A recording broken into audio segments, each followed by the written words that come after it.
In 1972, the average fender bender cost $400 to fix. A crumpled bumper, some paintwork, maybe a headlight to fix. But it was nothing complicated. A normal mechanic could fix it in a matter of hours. Last year, the same fender bender cost $3,200. Same speed, same impact, same damage, but completely different bill. And it's all showing up in one piece of paper that lands in your mailbox every year. The average American now pays upwards of $2,200 a year just to insure their vehicles. From 2022 to 2024, that number has jumped 46%. Nearly 2/3 of American drivers saw their premium rise in the past year, and most of them did absolutely nothing to deserve it. So this is exactly why that's happening. Let's start with the most important reason, the one most people never hear about. Modern cars are dramatically more expensive to repair than they were 10 years ago. This isn't because mechanics got greedy, it's because the car changed completely. The average new vehicle today has cameras behind the grille, the radar sensors in the bumper, and driver assistance systems embedded throughout the body. When any of those get damaged in a collision, they don't just need a body panel replaced. They need recalibration. That bumper that costed $400 in 1972, on a modern vehicle, it now regularly runs $1,500 to $3,000. Because embedded in that bumpers are sensors that cost more than the entire repair bill used to. A windshield replacement used to be straightforward, but now if the car has forward-facing cameras mounted on the glass, and most of the new cars do, replacing that windshield requires recalibrating the entire front camera system afterwards. The average collision claim jumped 17.6% in a single year, from roughly $6,000 per claim in 2021 to $7,191 in 2022, and costs have kept climbing since. Here's the second layer on top of that. The average new car now costs $50,000. Insurance companies don't just cover repair costs, they cover total loss replacement too. When the cars they're insuring costs $50,000 to replace, the insurance premium reflects the same thing.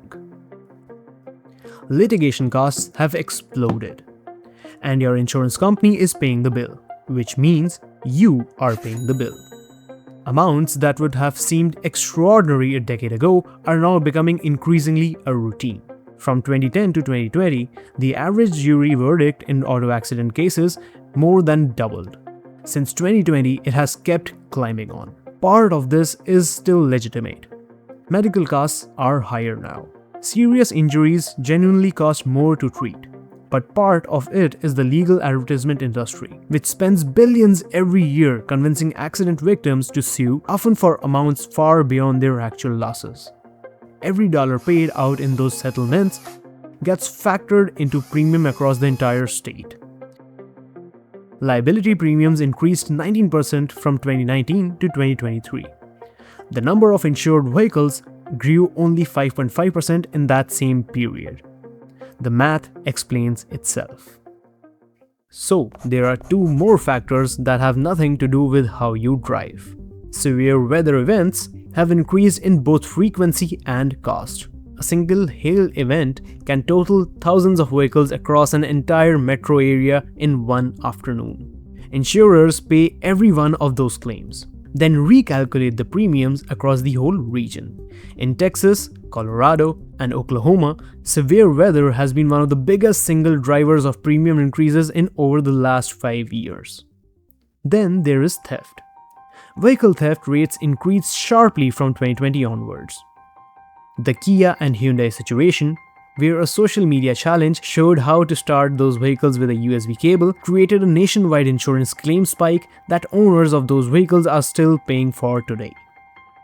Insurance is regulated at the state level, which means where you live matters enormously. Washington, D.C. drivers pay the highest average annual premium in the country, $4,017 a year. New Jersey is close behind. Louisiana, Florida, and Nevada are all significantly above the national average. In 2026, Insurify projects that 35 states will see premium increases. The gap between the most and the least expensive states for car insurance is now over $2,900 a year. And there is one more factor that hasn't fully hit yet. Tariffs on imported auto parts took effect in 2025 but haven't been fully passed through the premiums.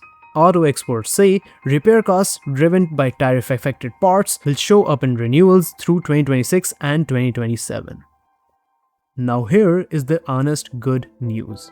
After the worst 2 years of increases in recent memory, national average premiums actually fell by 6% in 2025. The share of drivers who say insurance is unaffordable dropped from 38% in early 2025 to 32% by the end of the year. At roughly around $2,200 a year, insurance premiums are still dramatically higher than before 2022. And with tariffs, ongoing weather events, and litigation costs all still pushing through the wrong direction, the relief may be temporary.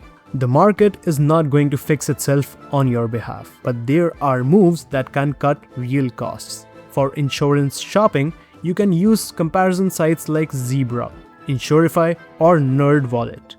Switching saves an average of $700 per year for drivers who actually compare. For telematics, most major insurers now offer apps that track your actual driving behavior. If you drive safely and don't drive much, telematics can cut your premium by almost 15 to 30%. It used to feel invasive earlier, but at these prices, it's starting to make sense. For bundling, combining home or renter's insurance with your auto policy typically saves 10 to 25%.